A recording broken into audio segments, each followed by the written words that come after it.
O programa a seguir revela a logística e o planejamento por trás do assassinato de 6 milhões de pessoas.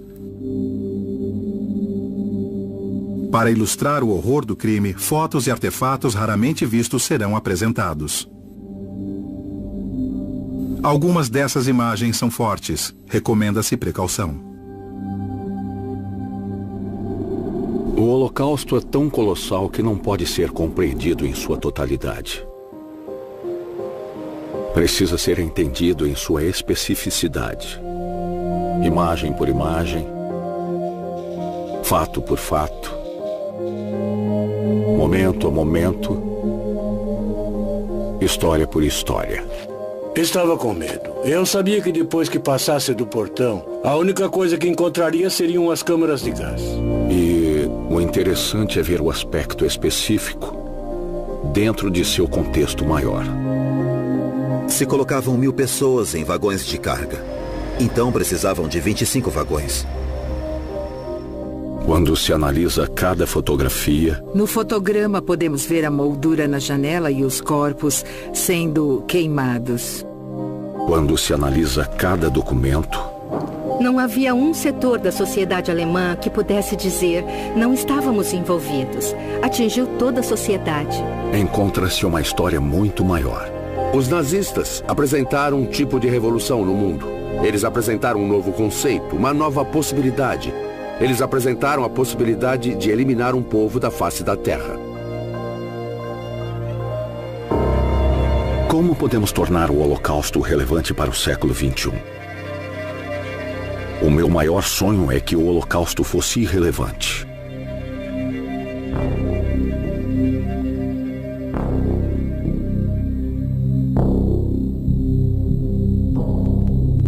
Holocausto, execução do mal.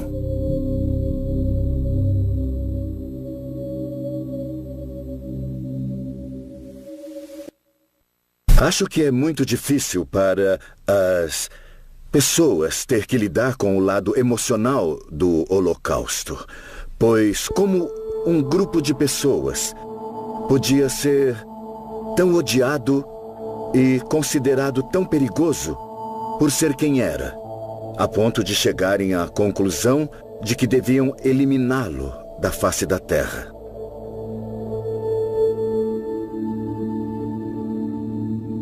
Para entender o Holocausto, temos que entender 6 palavras. Definição,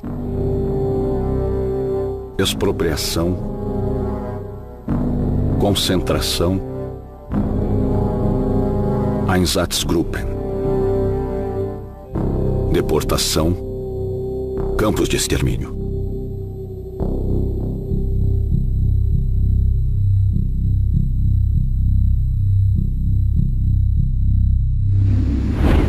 Definição. Costumamos definir os judeus por sua identidade, pelas tradições que praticam e pelas crenças que incorporam às suas vidas. Os alemães definiram os judeus pela religião de seus avós. Quando o regime chegou ao poder em janeiro de 1933, a parte mais radical e agressiva do movimento nazista, a parte mais extremista queria eliminar os judeus de uma hora para outra. Alemães, livrem-se da dominação judaica! Alemães, livrem-se da dominação judaica! Então os alemães começaram a criar leis contra os judeus. Judeus não são bem-vindos. Logo, os judeus foram expulsos não apenas do serviço público, mas também de áreas da sociedade em que havia muitos judeus, como educação, universidades, professores, advogados, médicos. Os judeus se tornaram desnecessários. Leis de proteção do sangue de Nuremberg. No auge desse período inicial de legislação surgiram as leis de Nuremberg para determinar oficialmente a cidadania na Alemanha, quem era e quem não era cidadão alemão. Mas foram oferecidas apenas as definições para não cidadãos, e as únicas pessoas definidas como não cidadãos da Alemanha eram os judeus. Nome dos passageiros. Eles foram obrigados a adicionar Israel como nome do meio para homens e Sara para mulheres a partir de 1938. O Cogumelo Venenoso. Livro infantil antissemita publicado em 1938. Em outros momentos da história, os judeus podiam se converter ou podiam se esconder ao adotar o estilo de vida do país anfitrião. Mas sob a teoria racial durante o período nazista, os judeus eram judeus por causa do sangue que corria em suas veias. Não importava o que estava em seus corações nem em sua mente. Só importava o seu sangue. Segundo essa teoria, não poderiam se livrar dos judeus através da conversão, como fizeram durante a Inquisição, por exemplo. Só havia uma forma de acabar com os judeus, e era matando-os. Há uma trilha gigante que nos leva direto aos livros infantis nas escolas, aos filmes populares e a vários tipos de coisas que os nazistas fizeram que nem sempre estavam diretamente relacionadas aos judeus, mas que faziam parte de uma visão abrangente de mundo, em que os judeus não tinham lugar e chegavam, inclusive, a ser anti-humanos, anti-alemães, anti-arianos. Eles desempenhavam um papel negativo, portanto, tinham um lugar. E nesse lugar, finalmente, eles deixavam de existir.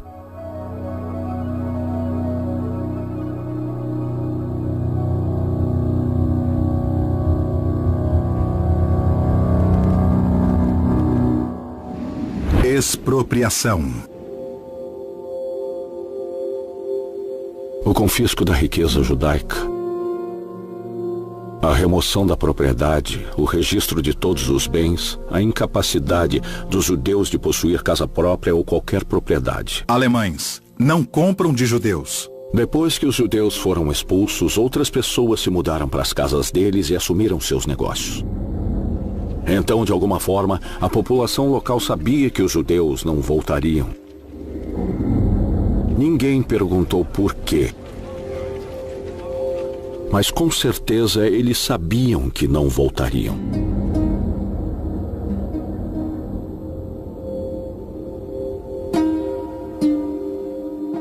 Um dos artefatos alemães mais marcantes para mim no nosso museu histórico é um jogo chamado Judenhaus, ou Fora Judeus. O jogo foi criado na Alemanha em 1936, no mesmo ano em que surgiu o Banco Imobiliário nos Estados Unidos, e também era um jogo para a família. Na caixa dizia que era para pessoas com idades entre 8 e 99, assim várias gerações da mesma família podiam se sentar à mesa e jogar. No jogo, cada participante tinha um pino, jogava os dados e andava pelo tabuleiro. Quem atingisse o objetivo primeiro vencia. E qual era o objetivo? O objetivo era expulsar o máximo de judeus de seu país.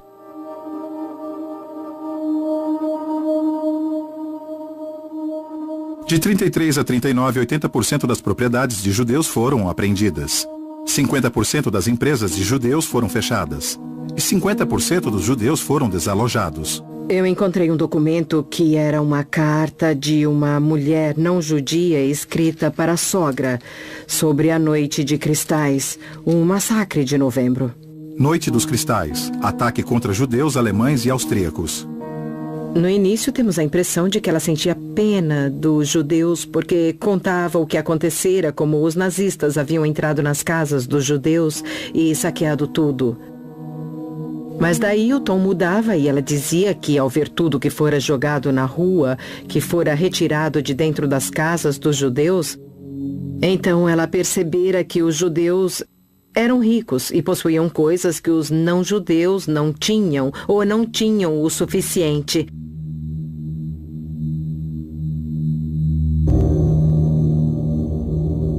Ela também dizia que os judeus tinham que deixar o local, mas não sabia para onde iriam. Talvez para um campo de concentração, até que uma solução definitiva fosse encontrada. 1º de setembro de 1939, invasão da Polônia. E enquanto isso, na Polônia, as autoridades da ocupação civil têm um grande problema, a questão judaica.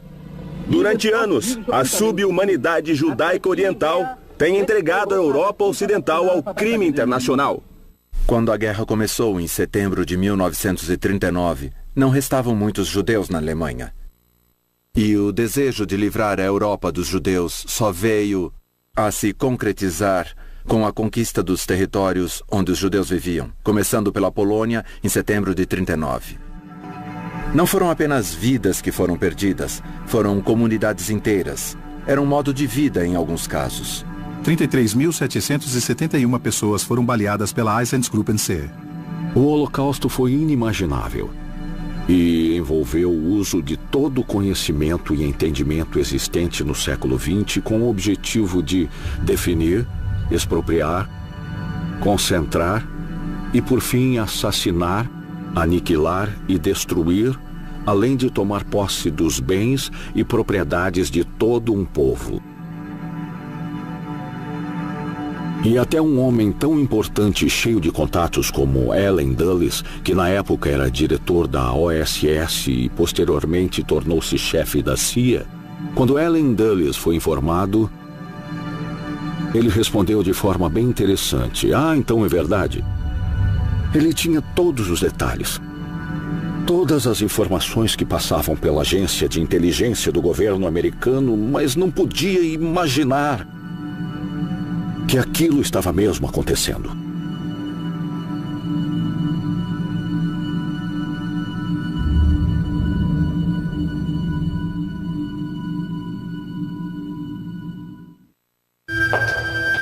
Museu Memorial do Holocausto dos Estados Unidos. Laboratório de Conservação.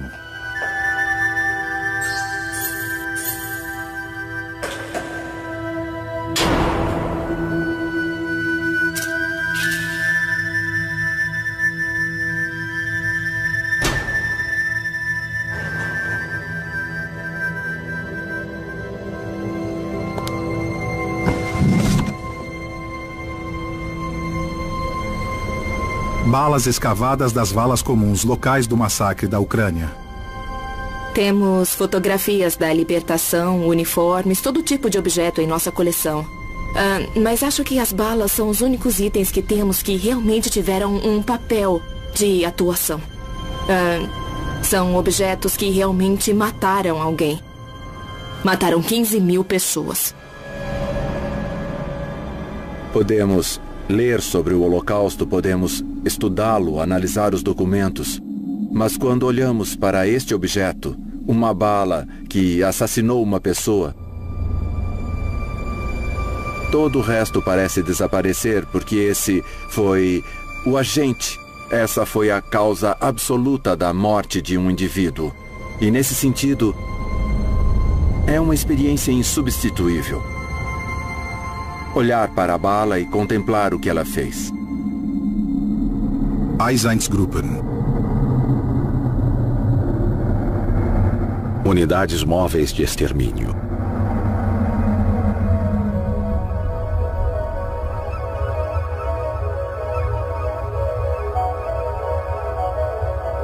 Eram homens que destruíam desenfreadamente aldeias, cidades, comunidades inteiras, pessoa por pessoa, de cidade em cidade, bala por bala, dia após dia.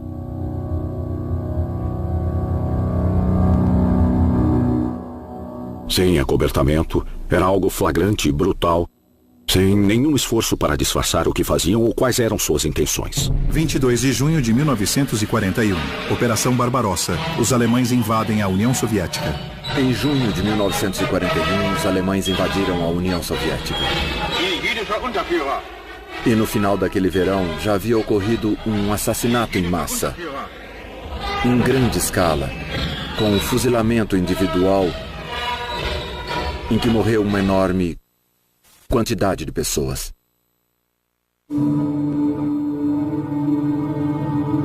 Nono Forte, Kaunas, Lituânia.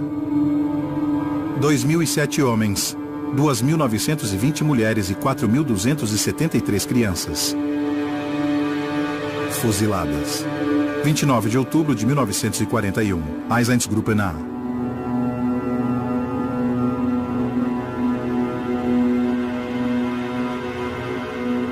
As Einsatzgruppen eram basicamente agentes da polícia alemã.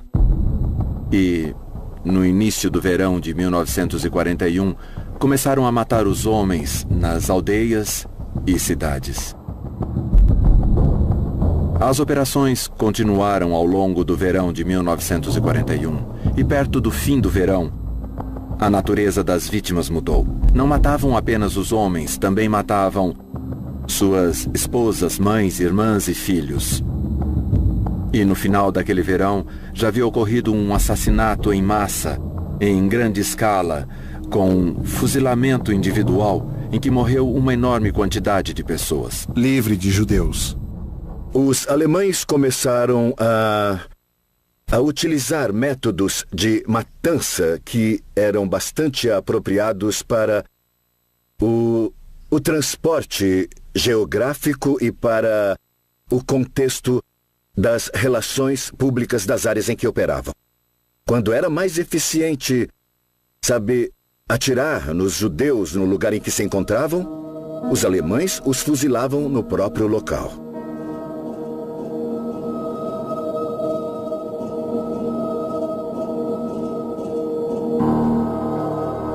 Em uma das fotos do que acreditamos ser um assassinato cometido pela Einsatzgruppen, vemos um soldado apontando uma arma para uma mulher que carregava o filho nos braços. No verso da foto está escrito em alemão: Ação Judaica em Vangorad, Ucrânia, 1942. Essa foto foi interceptada, na verdade, no Correio Central de Varsóvia, onde funcionários da resistência abriam as cartas dos soldados alemães que escreviam da frente oriental para suas famílias na Alemanha.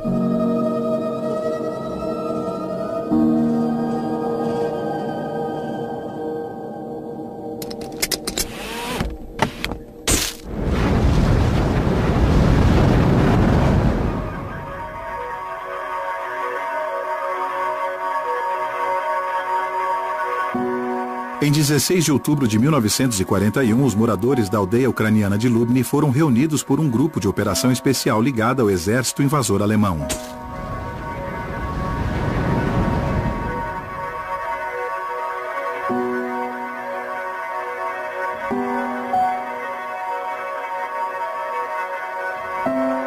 Johannes Hill, um fotógrafo da propaganda nazista, documentou a ação.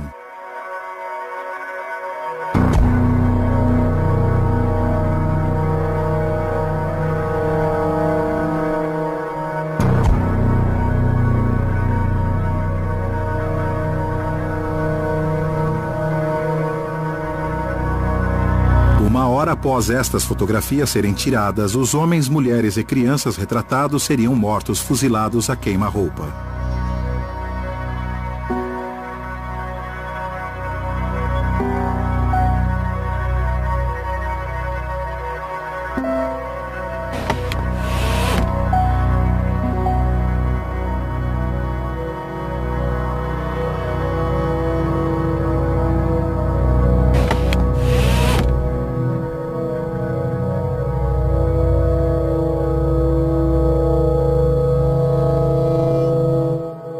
O fato de que esse fotógrafo sabia o que estava acontecendo com essas pessoas e o que ia acontecer com elas, enquanto registrava seus últimos momentos, na minha opinião, algo horripilante. Nem sei descrever. Ele sabia qual seria o futuro imediato dessas pessoas, a morte. E teve calma suficiente para focar sua câmera, determinar a abertura do diafragma e apertar o botão do obturador. Isso diz algo sobre a natureza dessas operações. Cortesia do Instituto de Pesquisa Social de Hamburgo. Quando pensamos em como retratar as unidades móveis de extermínio e os mortos no Museu Memorial do Holocausto dos Estados Unidos, Torre de Faces, houve uma divergência sobre o que mostrar.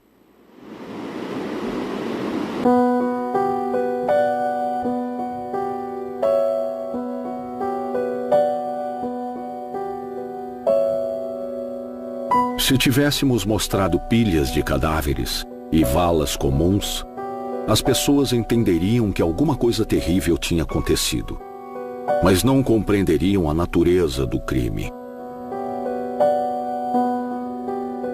Então o que fizemos foi criar uma torre de faces.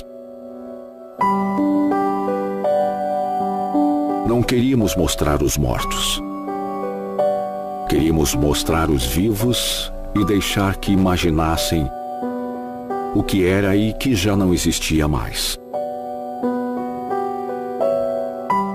Os judeus da cidade de Eixiskes, na Lituânia, foram mortos no 3º dia do Ano Novo Judaico. Eles haviam se reunido na sinagoga para o Rosh Hashanah, o Ano Novo Judaico, e foram presos lá. Mais tarde foram levados da sinagoga para o campo de extermínio com o rabino e os anciãos da comunidade liderando o grupo, e então foram mortos um por vez. Em vez de mostrar os mortos, nós mostramos os vivos. Um piquenique em família. Uma criança em uma cadeira, usando um uniforme naval. Uma mãe abraçando os filhos.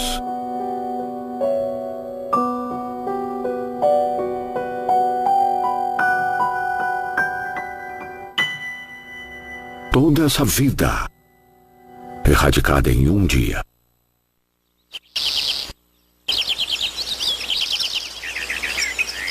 Último muro restante. Gueto de Varsóvia.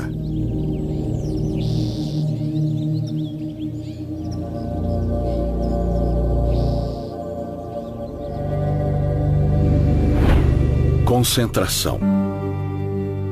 Primeiro, vamos pensar em concentração não como campos de concentração, mas como reservas que foram criadas para conter os judeus, para contê-los por um tempo. Gueto de Varsóvia. Então, embora todas as vítimas no fim tivessem o mesmo destino nos campos de extermínio, elas chegavam de diversas formas e em diferentes condições. Na Polônia, o processo de guetização durou do fim de 1939 e início de 1940 até 1942. Então, em 1943, quando os judeus chegaram aos campos, já estavam magros e sem recursos materiais. Aqui na Varsóvia, por exemplo, havia um gueto que ocupava 2,4% das terras da cidade de Varsóvia, mas continha 1/3 de sua população. Às vezes, chegava a abrigar até 500 mil pessoas e era algo que os soldados alemães tinham curiosidade de conhecer.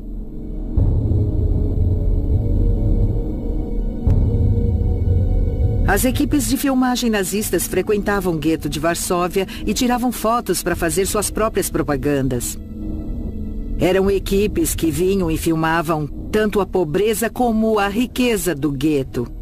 Então eram conhecidas por filmar judeus na rua que pareciam bem vestidos e os levavam para restaurantes que mostravam muita abundância de comida e bebida.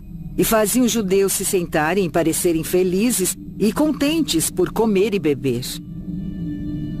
Mas também mostravam os judeus mais pobres do gueto nas acomodações em que viviam. Mostravam a pobreza extrema, as pessoas mortas na sarjeta, às vezes até despidas. Era o que filmavam.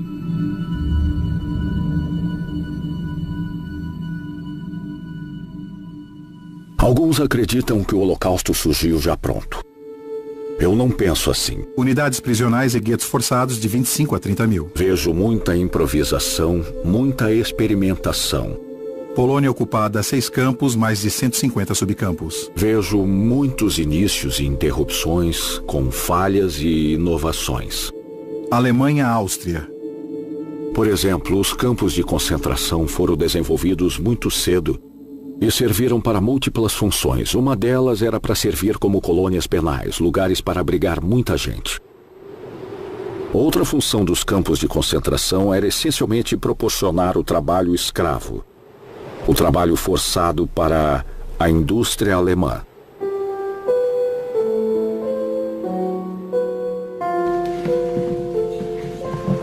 Arquivo do campo de Ravensbrück.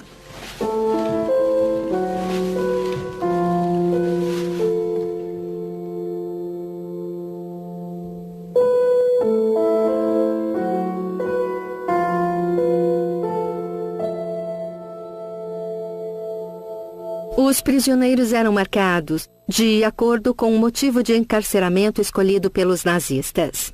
Mas esses motivos eram sempre inventados de alguma forma. Aqui vemos um gráfico do campo de concentração de Dachau. E podemos ver que havia prisioneiros políticos que eram marcados com um triângulo vermelho porque seus inimigos eram vermelhos, como os social-democratas, os comunistas. Se alguém fosse um preso político, por ser um social-democrata e por ser judeu, recebia esse sinal.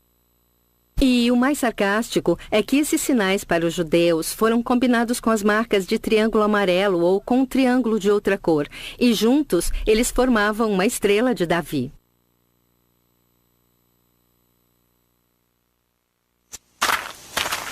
Campo de concentração de Ravensbrück para mulheres. Maio de 1939, 867 internas. Janeiro de 1945, 45 mil internas.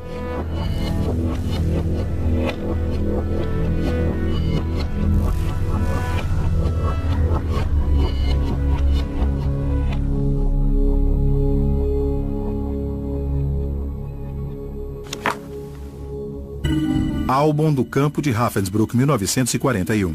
Existe um álbum completo com mais ou menos 92 fotos que a SS criou para mostrar ao mundo como era fantástico o sistema que utilizavam nos campos de concentração. O álbum é uma espécie de documento bizarro, porque não documenta a realidade de Ravensbrück, mas a forma como a SS queria representar o campo de concentração. Eu achava e continuo achando surpreendente como a função dos guardas da SS mudou com o tempo.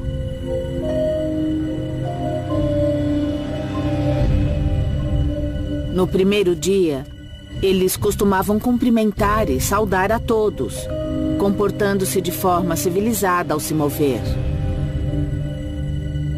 Mas depois de 3 ou 4 dias, eles aprendiam a perder essa civilidade, mudando a forma como se comportavam e começando a agir como guardas da SS.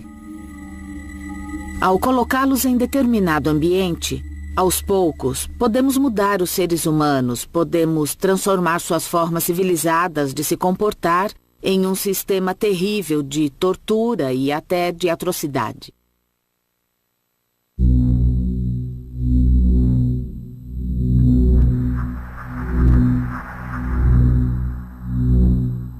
Imon Gut, comandante da SS. Campo de trabalho forçado de Platzow. Uma das razões que sempre me levou a rejeitar a desculpa de que estavam apenas cumprindo ordens é que não é possível aceitar a criatividade envolvida ao se fazer algo daquela natureza que nunca antes havia sido executado.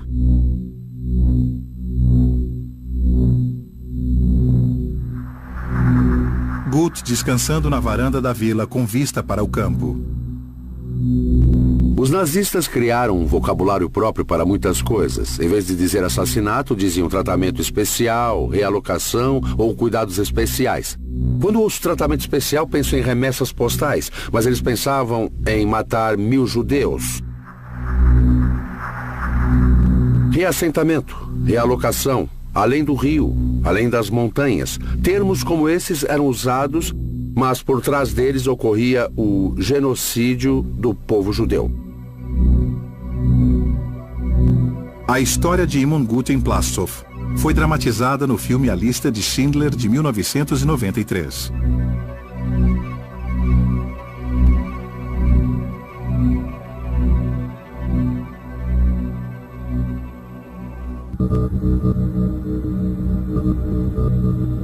Esta é uma carta que foi jogada de um trem no final de agosto de 1942 pelo Dr. Otto Simmons. Esta parte diz: meus queridos, estamos a caminho da Polônia, nada ajudou. Há 50 de nós em cada vagão. Sejam fortes, valentes e corajosos, e eu serei também. Fui despojado de tudo. Beijos, Otto. Esse é o último registro que temos de Otto Simmons. A carta só chegou à esposa de Otto com a ajuda de um trabalhador ferroviário francês anônimo, que escreveu: prezada senhora, encontrei esta carta depois que um dos trens com judeus passou por aqui. Espero que isso agrade. E está assinada Trabalhador Ferroviário. Neste caso era 1942, relativamente no início da guerra e no início do Holocausto na Europa Oriental.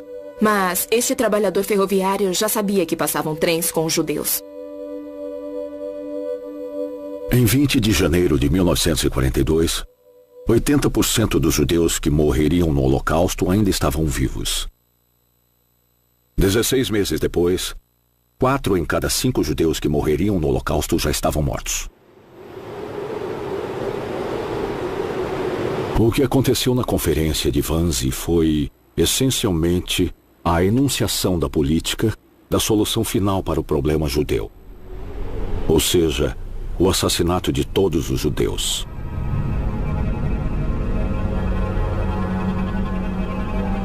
A SS montou esta casa em 1940 como uma casa para hóspedes e para conferências. Todos já sabiam que um assassinato em massa estava ocorrendo na Europa Oriental. Nenhum detalhe real foi discutido aqui na conferência de Wannsee. Houve apenas informações gerais sobre a decisão que fora tomada de matar todos os judeus europeus. Isso também mostra que toda a sociedade alemã se envolveu. Bem, a concorrência de Wannsee e, claro, o lugar onde ocorreu se tornou um símbolo, um ícone do assassinato premeditado e planejado dos judeus europeus. Assim, de diversas formas, a conferência é o símbolo de como os assassinos executivos agiram. Pessoas que não tinham nenhuma ligação com os presos executaram seu trabalho. O que houve foi que a organização do Holocausto começara. Eram as diretrizes para as deportações da Alemanha para a frente leste. Como deportar os judeus, o que fazer antes, como embarcá-los nos trens, tudo isso. O envolvimento de toda a administração, de bancos e de transportes. Então, não havia um setor da sociedade alemã que pudesse dizer: não estávamos envolvidos na deportação ou no Holocausto. Aqui vemos que atingiu toda a sociedade. Houve um envolvimento no Holocausto e no roubo dos deportados.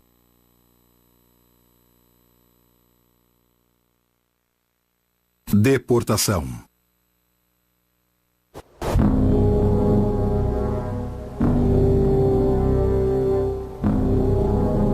Os trens se tornaram um símbolo do Holocausto de forma tão dramática quanto os campos de extermínio. As ferrovias representavam a novidade, a nova forma de matar que os nazistas haviam inventado. Em retrospecto, os guetos eram um ponto de retenção. Era uma reserva para os judeus até que a infraestrutura para sua destruição fosse criada. Os trens se tornaram um elo indispensável, pois levavam os judeus do gueto, onde estavam concentrados, para onde havia sido deportados e forçados a ficar juntos. E o que acontecia com eles? Trens, deportação, aniquilação.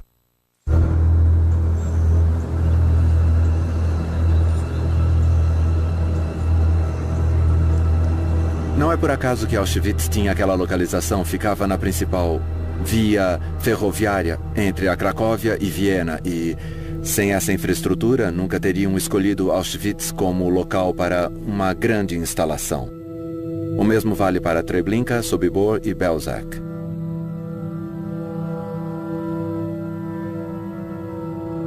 Não tinham uma atribuição específica para um determinado tipo de locomotiva. Usavam principalmente locomotivas de carga, que chegavam a uma velocidade máxima de 80 km por hora.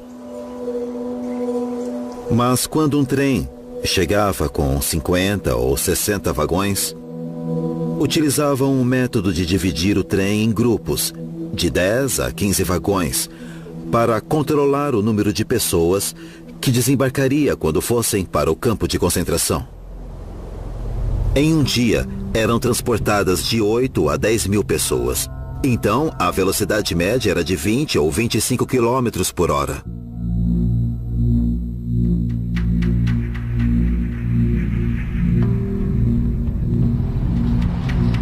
Os vagões de carga foram usados porque podiam ser trancados por fora.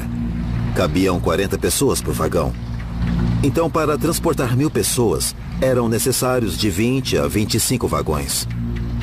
Na Polônia, a situação era diferente.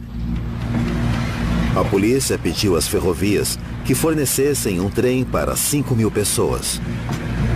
60 era o número máximo de vagões que podiam ser utilizados, de acordo com o regulamento, ou 120 eixos. Eram usados de 50 a 60 vagões, o que significava que havia de 100 a 110 pessoas no vagão.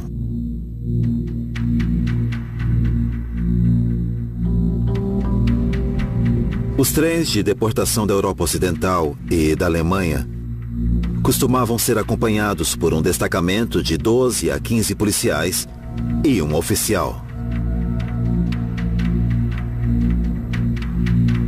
Aos sábados, até a SS só trabalhava meio período na época. Então deixavam os judeus no trem até a manhã de segunda-feira, quando voltavam a trabalhar o dia inteiro. Eles não permitiam que seu fim de semana fosse prejudicado pela chegada do trem de deportação. Museu Memorial do Holocausto dos Estados Unidos. Álbum de fotografias de Carl Hocken.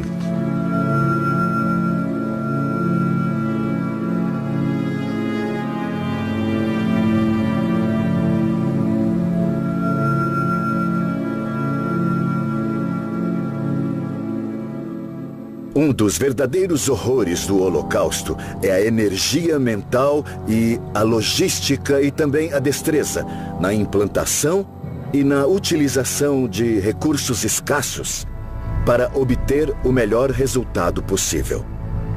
Tudo isso foi aplicado neste projeto para eliminar os judeus da Europa. Se deixarmos de lado o objetivo final, o talento, a energia, a imaginação que os perpetradores do Holocausto aplicaram para concluir seu projeto, são as características que geralmente nós da classe média admiramos ao se realizar algum empreendimento. Mark Twain disse uma vez: existem verdades, mentiras e estatísticas. Mas acho que ele estava enganado, porque as estatísticas revelam verdades essenciais sobre o Holocausto. E às vezes o próprio rigor das estatísticas revela a maior de todas as histórias.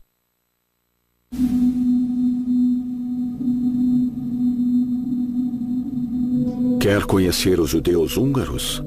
437.402 judeus. 147 trens, 54 dias, do dia 15 de maio ao dia 8 de julho. Quer entender a deportação do gueto de Varsóvia? De 23 de julho a 21 de setembro. Novamente, 61 dias, 265 mil judeus enviados para Treblinka. Quer entender como os judeus de Belzec morreram? Um grupo de 104 judeus, 14 deles alemães, apenas 2 sobreviventes conhecidos.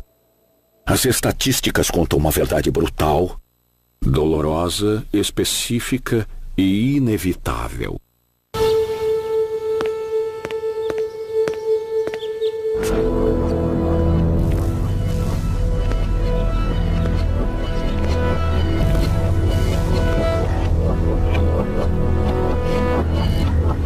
de extermínio de Chełmno, Polônia ocupada pela Alemanha.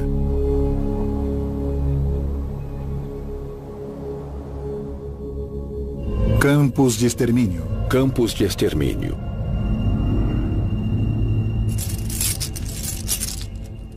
Eu estava envolvido na reconstrução do memorial em Belzec.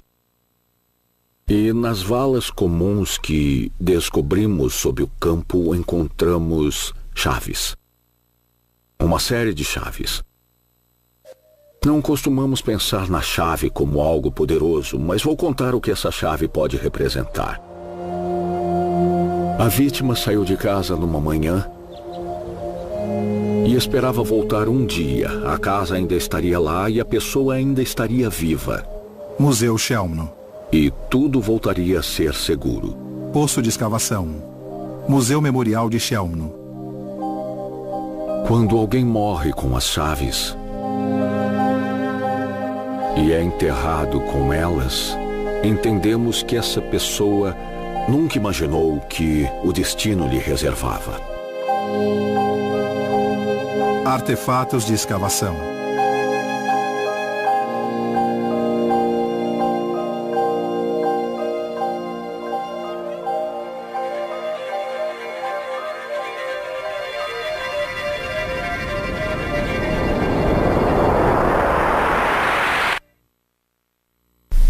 O sistema nazista de campos de concentração é muitas vezes incompreendido. Muitos confundem campo de extermínio com campo de concentração e acreditam que ser enviado para um campo de concentração era uma sentença de morte. Isso não é verdade. Muitos sobreviveram aos campos de concentração e poucos sobreviveram aos campos de extermínio. Sobibor está localizado em uma parte bem remota da Polônia. Mas era uma visão tão estranha e assustadora que, mesmo enquanto o Holocausto ocorria, os alemães decidiram que este lugar nunca poderia ser visto nem conhecido. Então eles destruíram todo o campo.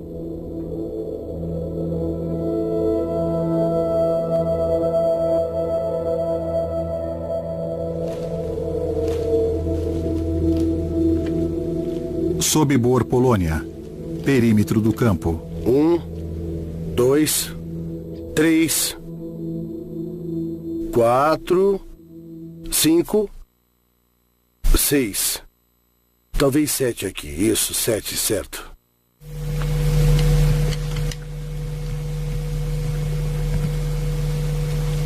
Encontramos aqui os buracos dos postes. 3 linhas de buracos. Podemos ver uma linha aqui, até aquelas árvores.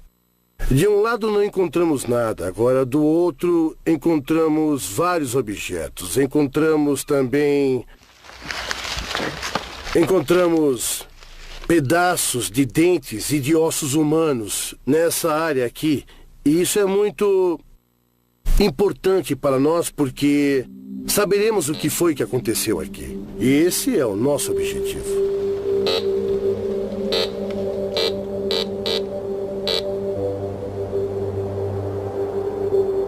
É muito estranho para nós vir aqui todos os dias durante a escavação e não ouvir os pássaros cantando. Não há pássaros aqui. É difícil de entender porque na região de Vlodova podemos ouvir vários pássaros, mas nesta parte do campo não há nenhum pássaro. Por quê?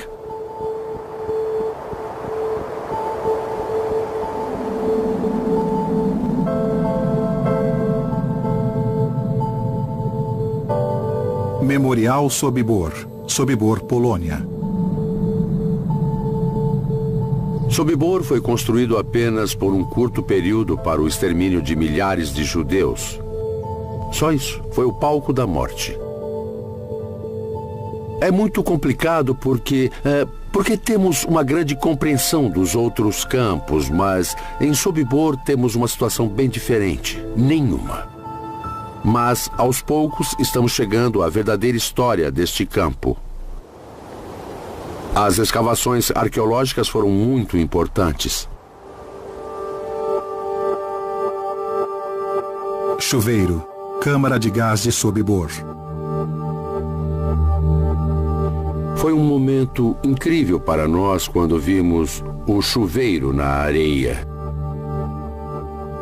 Este lado do chuveiro deve ser e é para mim o símbolo do Holocausto. Realmente trata-se do Holocausto.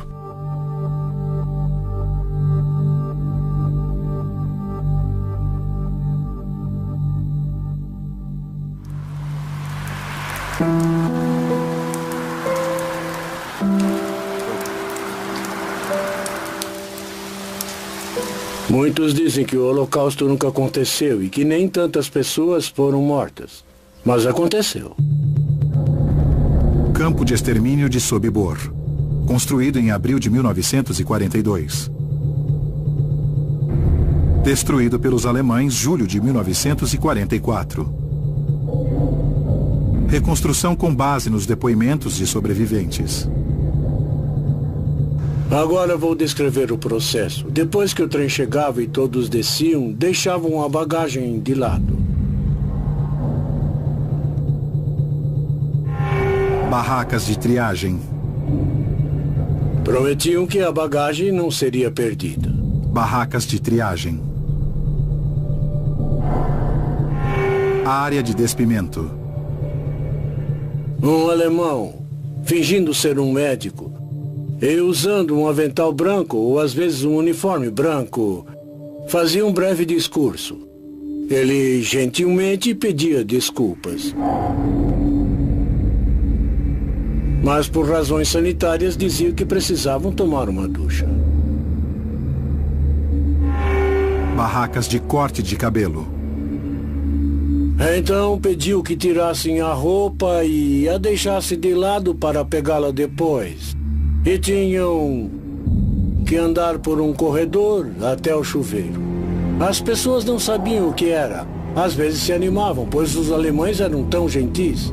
E entravam direto no beco, indo para a câmara de gás que chamamos de Himmelfahrtstraße, o caminho para o céu.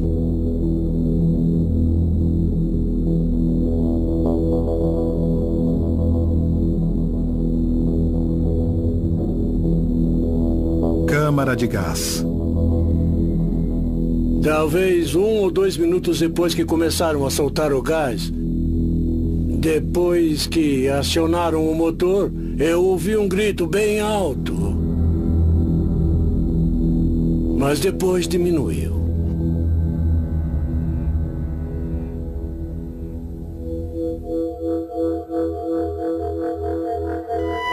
Levamos cerca de 15 minutos para entender que era mesmo um grito. Aquilo parecia uma colmeia, como se fossem abelhas.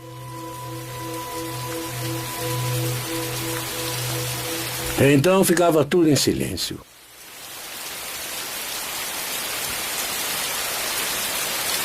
Campos de extermínio Sobibor 167 mil. Chelmno 152 mil. Belzec 434.508 mil. Treblinka 925 mil. Auschwitz 1 milhão.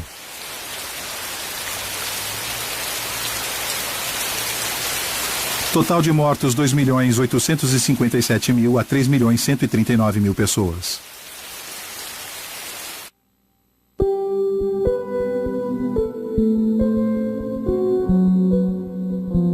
Em fevereiro de 1940, os nazistas começaram a publicar no governo geral da Cracóvia esta revista colorida, em polonês, chamada Ilustrowany Courrier Polski, ou Correio Ilustrado Polonês.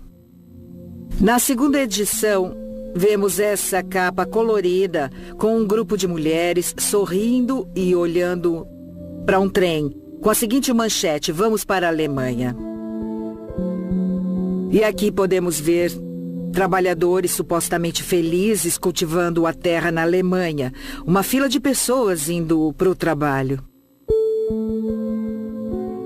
Na realidade, dezenas de milhares de poloneses eram deportados para a Alemanha para o trabalho escravo. Pensando bem, Holocausto é o nome dado ao assassinato dos judeus europeus. Mas a perseguição nazista também incluía os ciganos, os prisioneiros políticos e trabalhadores forçados. Então havia todo um esquema de perseguição e também de assassinato.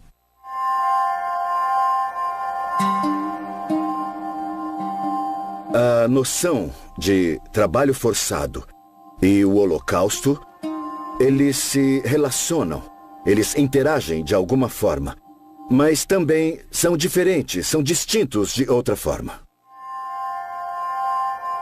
Máquinas de gravar placas de endereços. O Holocausto é a perseguição e a aniquilação de judeus europeus patrocinada pelo Estado.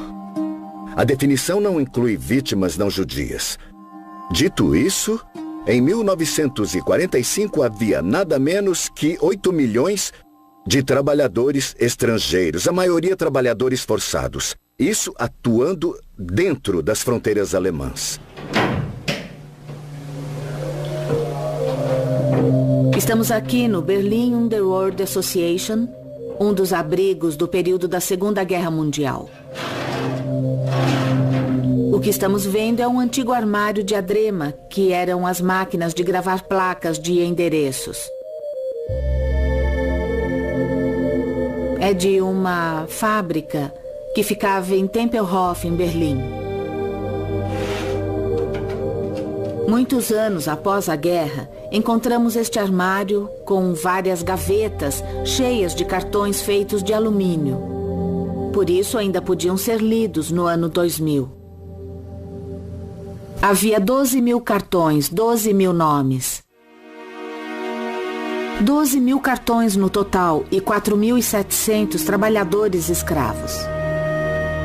Em cada cartão estava escrito o nome do trabalhador e de onde ela ou ele vinha. Tenho vários cartões de identificação na minha mão. Em cada um deles há uma pessoa registrada. Aqui, por exemplo, temos Alicia Kulesza. Ela era da Polônia. Pelas datas, vejo que ela nasceu em 1928 e veio para a fábrica de Lorentz em 1945. Então, ela tinha 17 anos.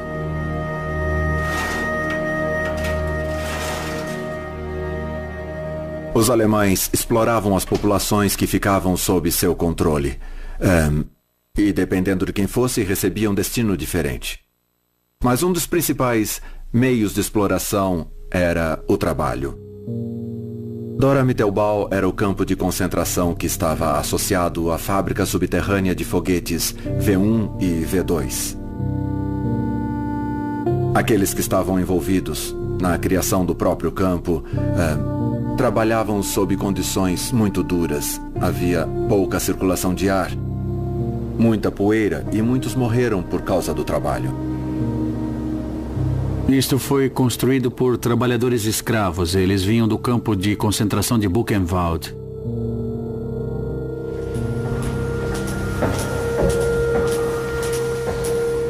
A área onde estamos fica sob uma montanha. Era totalmente segura contra as bombas dos americanos ou britânicos.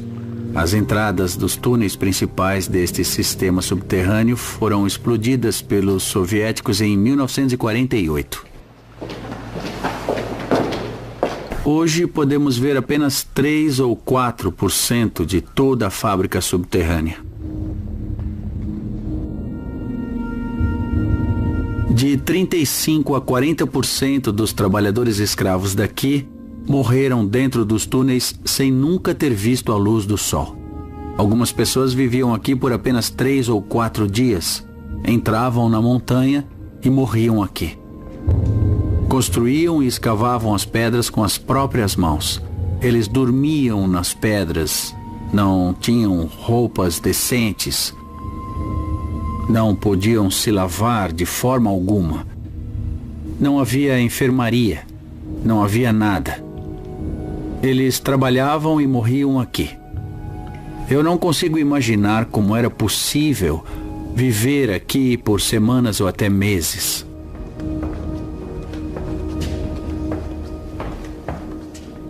Aqui podemos ver que há água, são 4 metros de profundidade. E acho que sob a água há muitos restos de peças dos foguetes que eram produzidos aqui.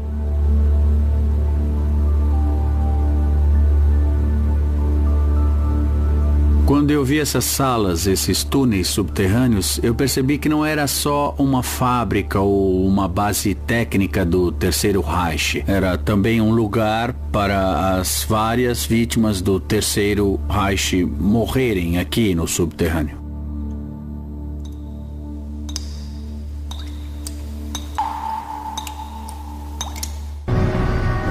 Foto de reconhecimento aéreo dos aliados, 26 de junho de 1944, Auschwitz-Birkenau. O Holocausto é a busca constante e incessante por matança que atingiu estágios cada vez maiores de perfeição. Auschwitz eram 3 campos em um. Uma colônia penal, um campo de trabalho escravo e um campo de extermínio. A colônia penal era Auschwitz I, utilizada principalmente para abrigar prisioneiros poloneses. Auschwitz I. Buna Monowitz e 40 subcampos eram campos de trabalho escravo. O terceiro campo era Auschwitz II, ou Birkenau, que era o campo de extermínio. Birkenau. Então descobrimos que havia uma relação muito complexa entre o trabalho escravo e os centros de extermínio. O trabalho escravo drenava toda a força mineral, então os mandavam para o centro de extermínio onde morriam. Esta é uma das plantas originais da construção do complexo do campo de Auschwitz-Birkenau. Em outubro de 1941, quando os alemães decidiram que utilizariam esta área para a construção de Birkenau aqui e da IG Farben aqui, eles ampliaram a estrutura e a chamaram de Bauleitung Auschwitz. Depois, designaram vários oficiais da SS com algum tipo de formação em arquitetura ou engenharia. Esses oficiais trabalharam junto com internos que possuíam algum conhecimento técnico, eram apenas trabalhadores poloneses, não judeus. No final, quem aprovou os mapas e assinou as plantas finais foram os diretores do Departamento de Construção da SS. Ao analisarmos um documento original nazista, quando encontramos uma assinatura verde, normalmente é de alguém importante na hierarquia. Himmler aprovou esta planta aqui em 23 de outubro de 1941.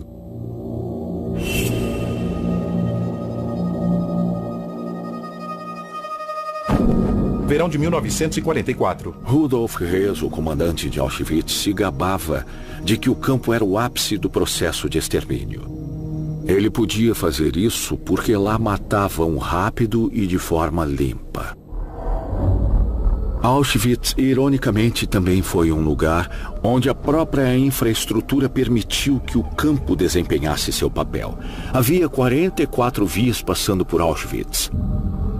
Enquanto em Penn Station, em Nova York, há apenas 21 vias e a estação fica lotada em fins de semana prolongados. O maior número de vias paralelas nos Estados Unidos é de 49, em Chicago. Crematório 2.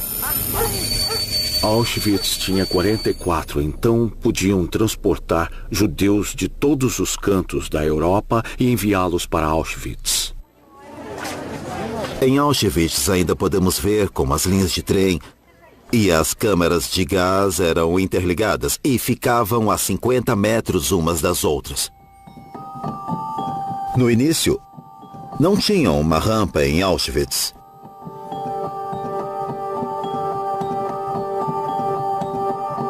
Tinha apenas uma plataforma de madeira na estação de carga. Os judeus saíam dessa plataforma e andavam a pé, a céu aberto, por 3 quilômetros até o campo de extermínio.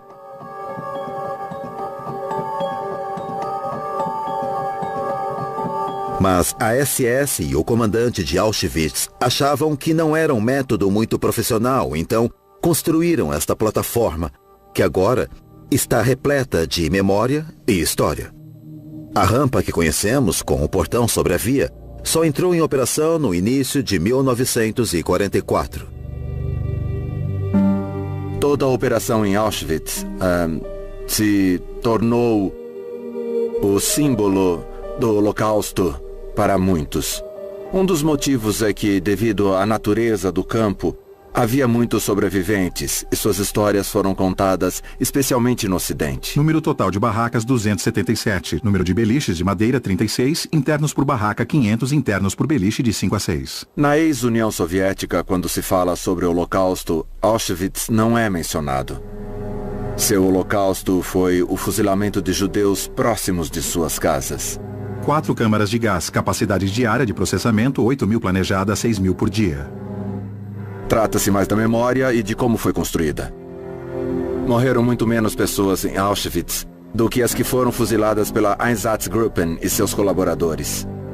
Contagem de morte em Auschwitz, 1941 a 1945. Prisioneiros de guerra russo, 15.000. Ciganos, 21.000. Poloneses, 70.000 a 74.000. Judeus, 1 milhão.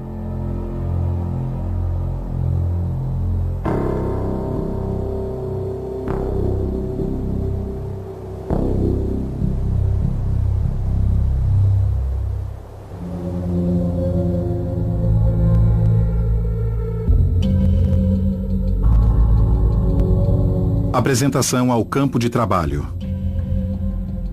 O álbum de Lili Jacob, ou como também é chamado o álbum de Auschwitz, é a única documentação existente dos transportes que chegavam a Birkenau e das pessoas que foram levadas para a rampa enquanto aguardavam as câmaras de gás. Nós acreditamos que isso tenha acontecido porque também é chamado o álbum de Auschwitz. É a única documentação existente dos transportes que chegavam a Birkenau e das pessoas que foram levadas para a rampa enquanto aguardavam as câmaras de gás. Nós acreditamos que isso tenha acontecido porque um novo comandante foi enviado a Auschwitz, Richard P. Então, presumivelmente, esse álbum pode ter sido montado como uma espécie de apresentação para ele, de como as coisas funcionam. É isto que fazemos aqui. Esse é um exemplo de como executamos o nosso trabalho de forma adequada e limpa. Olhe para a estrutura e veja como funciona. O álbum é composto por mais de 200 fotografias que mostram pessoas sentadas no chão esperando para serem levadas para as câmaras de gás.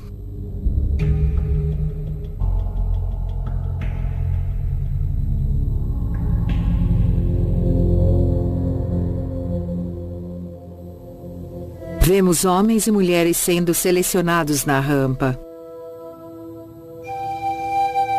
Mulheres na chegada. Vemos as pilhas de seus pertences. É óbvio que as fotos foram tiradas por um fotógrafo oficial, porque os diferentes ângulos são do alto de um trem, como se olhasse para baixo, para as multidões reunidas na rampa. Reassentamento de judeus na Hungria. As fotografias foram muito bem impressas, com uma bela caligrafia descrevendo todas as imagens da chegada e da seleção. Não era algo aleatório que foi reunido, mas algo que foi cuidadosamente elaborado. Judeus húngaros a caminho da câmara de gás para serem executados.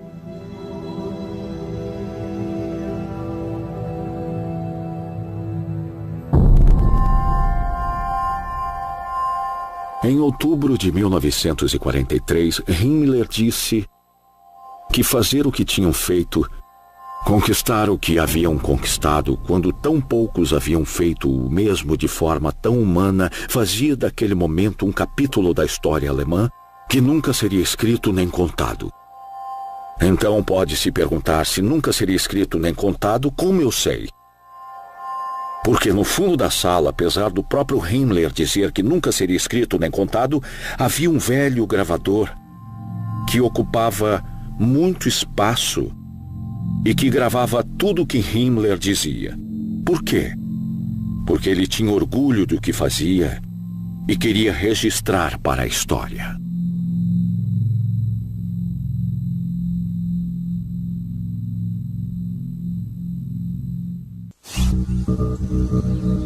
Crematório 4, Campo de Birkenau, 1943.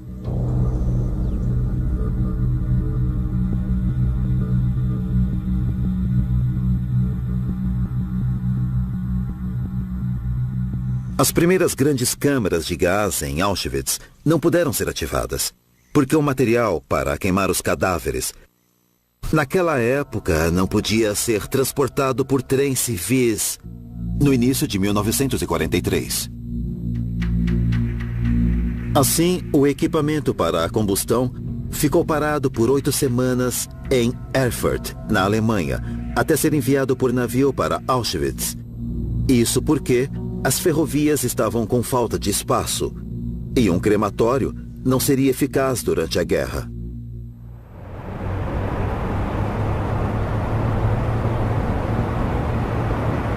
Estamos no antigo prédio da administração da empresa Topf e Filhos.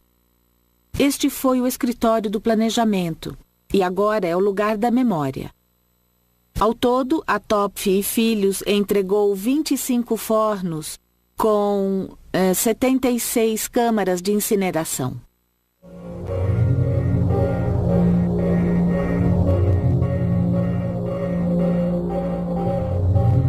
Os engenheiros construíram fornos e desenvolveram técnicas de assassinato em massa que a SS ainda nem havia vislumbrado.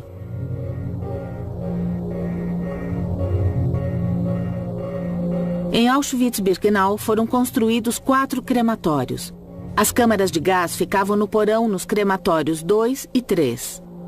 Para substituir o ar envenenado pelo ar fresco, eles precisavam de um sistema de ventilação. E esses sistemas também foram feitos pela Topf e Filhos.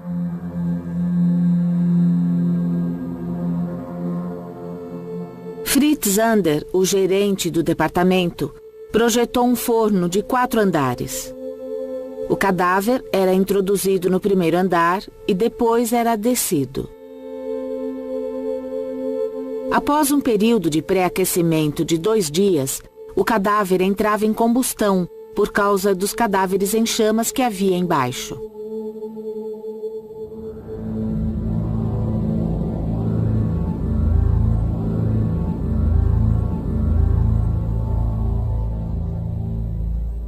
Estamos no antigo escritório de planejamento do local onde Kurt Prüfer trabalhava.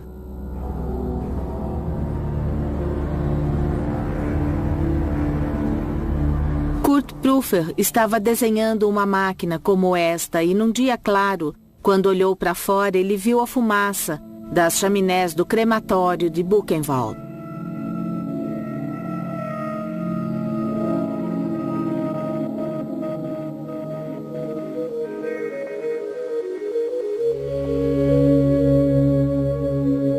Quando Kurt Prüfer construiu o forno para a SS, ele queria aumentar a sua renda e queria ser reconhecido como um bom engenheiro. Então, para entregar um produto que atendesse às necessidades da SS, ele precisava conhecer as circunstâncias nos campos.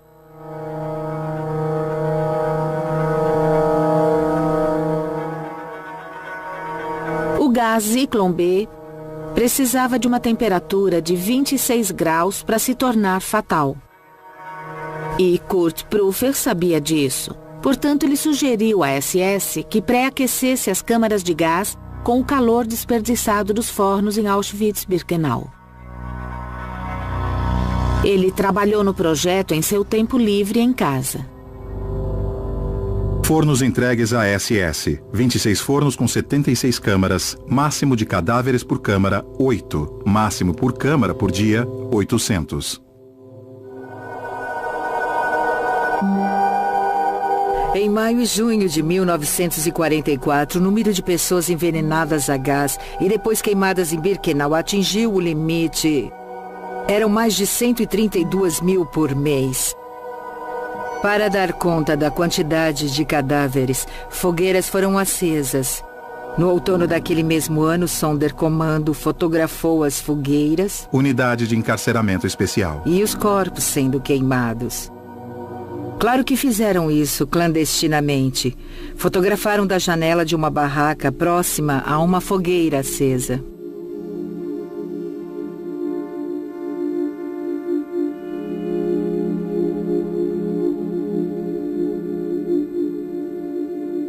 Mas foi só bem mais tarde, na década de 1980, que o fotograma completo da imagem foi visto.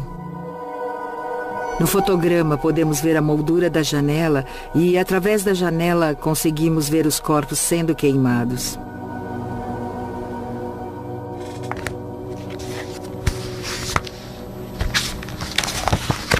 Acho que há um mal-entendido sobre Auschwitz. De que a SS, que trabalhou lá, só supervisionava os internos e levava as pessoas para as câmaras de gás, o que não é verdade. Os oficiais dedicavam seu tempo, seu trabalho, e quando acabava, haviam feiras de livros e jogos da SS. Há registros de que deviam manter os cães na coleira e garantir que as guardas mulheres não deviam visitá-los em seus aposentos sem supervisão.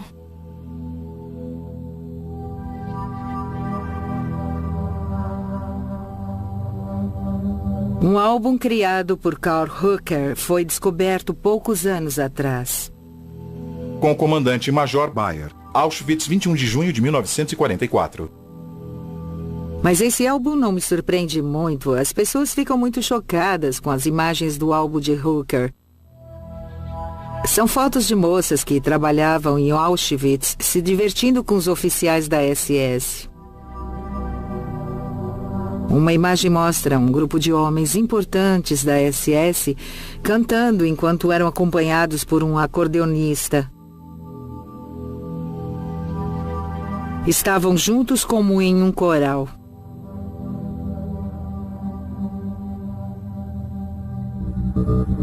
Neste álbum encontra-se uma das poucas fotos de Mengele, o médico da morte, retratado em Auschwitz.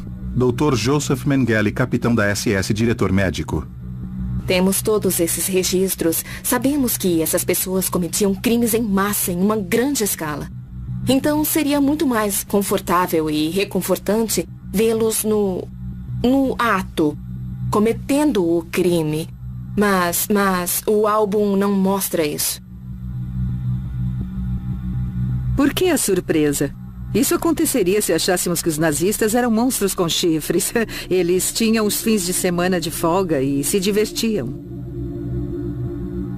Eles se distraíam. Passeavam com seus animais de estimação. Bebiam, festejavam.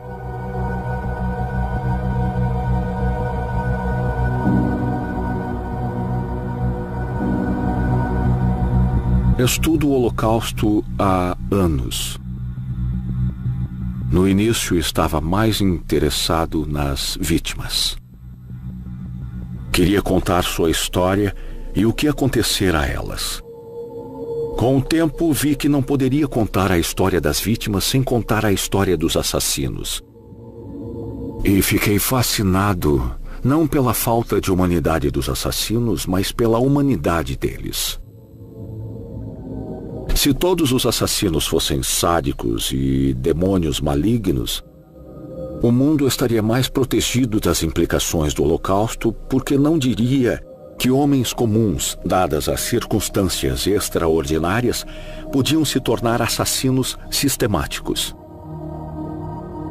Para entender que eles tinham algo de Auschwitz, uma parte de si que era uma máquina de assassinar e um lado que podia flertar com as moças, trocar ideias com os colegas, se divertir e relaxar. Isso representa um desafio humano para nós, porque significa que homens e mulheres comuns são capazes de cometer os atos extraordinários, terríveis e cruéis, de fazer coisas horríveis.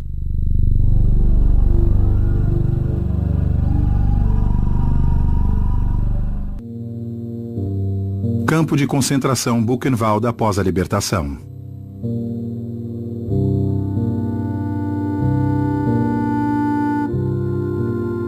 Alemães locais forçados a ver as atrocidades. –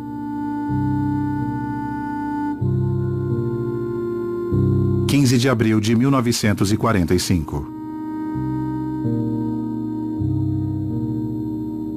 Muitos alemães que tinham acesso à informação e sabiam sobre os campos de concentração ficaram chocados com a enormidade, com a grandiosidade, com o horror que presenciaram. Não estavam apenas vendo, mas estavam sentindo o cheiro e também ouvindo o que fora feito em seu nome para representá-los.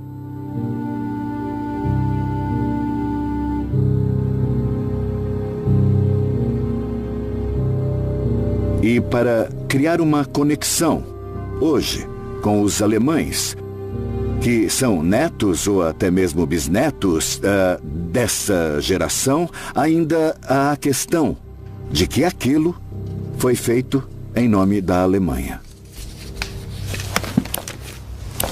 Estes são alguns dos artefatos que foram encontrados. É uma parte de sua história. Podem ser contra, mas precisam lidar com isso. Não é apenas a história de seu país, é a história de sua família. Então eles enfrentam questões emocionais muito complicadas. Eles entendem a história e, em muitos casos, sentem uma responsabilidade especial de proteger contra qualquer coisa que possa surgir e fazer eco a essa história.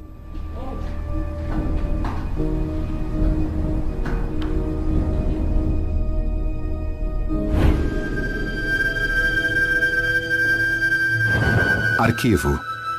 Serviço Internacional de Rastreamento Bad Arolsen, Alemanha. 17.500.000 arquivos e vítimas mortas ou deslocadas pelos nazistas entre 1933 e 1945.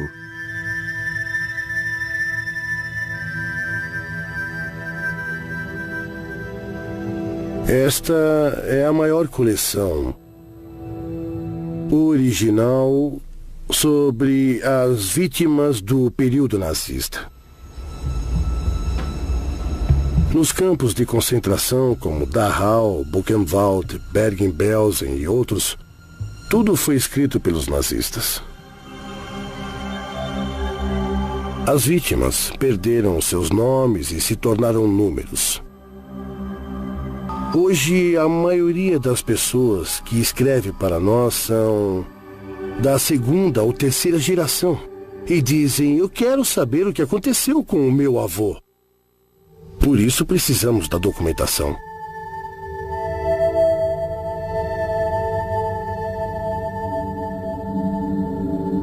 Lista de relógios roubados dos deportados.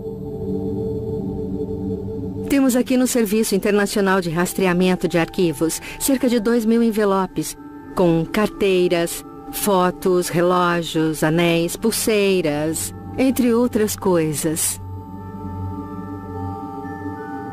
Agora estamos fazendo uma nova identificação dos objetos. É muito difícil porque primeiro precisamos identificar as pessoas nas fotos. Às vezes, nos envelopes originais dos campos, onde havia uma burocracia eficiente, encontramos o nome do interno. Aqui vemos que era um interno do campo de concentração de Neuengamme. E ele deixou este pequeno relógio, um anel e outros objetos de valor que não estão mais neste envelope, ou seja, foram levados.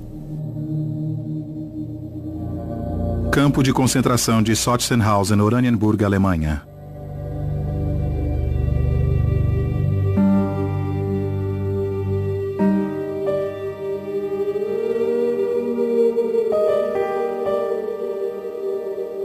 Quero falar profundamente sobre como fiquei face a face pela primeira vez com a presença da ausência. O meu pai morreu em 1990. Eu sou um judeu religioso, então observamos o período de luto e ficamos em casa recebendo as visitas durante 7 dias, o que chamamos de Shiva. Na primeira sexta-feira à noite, nós sentamos para jantar e no sábado não ficamos de luto. Eu estava lá, meus filhos estavam lá, minha esposa estava lá, minha mãe estava lá, minha irmã estava lá. E a cadeira do meu pai estava vazia. Nós literalmente não pudemos comer até que minha mãe me mandou sentar na cadeira do meu pai. Porque a ausência do meu pai era maior do que qualquer outra presença. Chegamos a Sobibor e lá estava vazio. Mal podemos imaginar ou entender o que estava lá. Sobibor, presente. Mas essa ausência tem uma presença forte. E os fantasmas estão lá, as imagens estão lá, as almas estão lá. O mal está lá. Estação de trem. A magnitude do que aconteceu está lá, mesmo que seja invisível.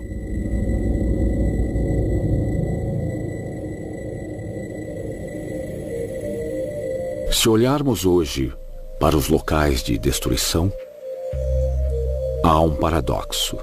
É a presença da ausência. É a ausência da presença. Vemos algo e o que vemos também é o que não está lá. E se não vemos algo, então essa presença paira sobre nós de uma forma extraordinária. Museu Memorial do Holocausto dos Estados Unidos. Pense no que viu. Eu não sou judia. E que eu saiba, ninguém da minha família lutou na Segunda Guerra. Então eu não tenho muita conexão pessoal com isto.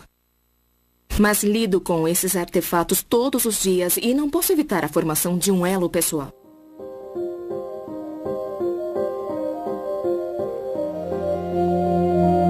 Os números são grandes demais para entender. 6 milhões, 11 milhões, é demais para entender. Anéis de vítimas não identificadas, massacre de Busque, Ucrânia, verão de 1941. Um artefato que alguém usou, um item que era de alguém, algo que alguém escreveu, cria uma empatia.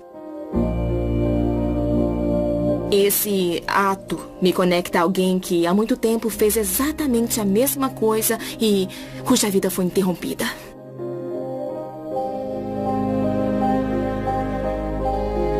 Acho que os números não provocam tanta emoção. E como o Holocausto é o crime mais bem documentado da história, eu estou convencida de que a verdade está ali. Talvez eu nunca saiba por quê, mas há algo ali que vai me ajudar a impedir que isso aconteça de novo. Tem que haver.